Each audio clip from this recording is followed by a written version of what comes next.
ရွာ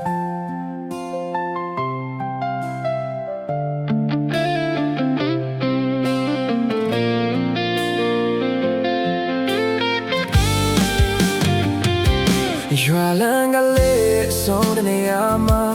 မင်းအပြုံးကိုစားတဲ့တွေ့ရှိခဲ့တယ်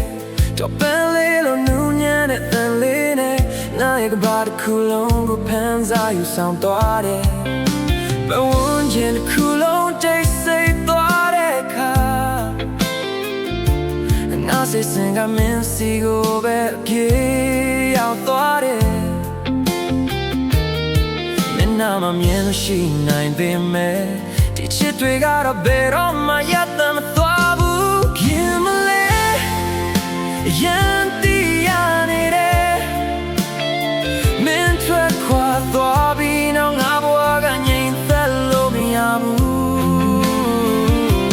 ခင်မလေးရင်ထဲကတတိရနေတယ်နှလုံးသားရဲ့အင်္ဂေဟာမှာမင်း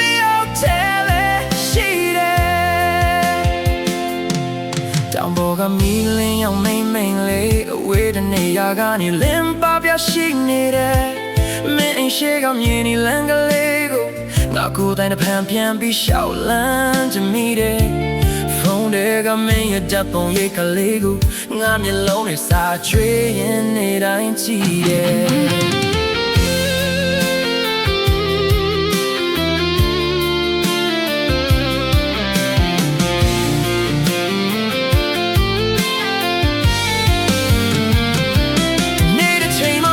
ပြန်လာခဲ့မယ်ဆိုရင်ငါလက်ကိုတင်းတင်းလေးပြန်ဆုပ်ကိုင်ပေးပါအတိတ်ပဲမနေတဲ့ငါဘဝကိုတပ်ပြန်တွင်ပေးပါချစ်ရဲ့မင်းတော့မရှိတော့ရင်ဒီကဘာကြီးဟာငါတွေ့တော့လင်းမဲ့ညလုံး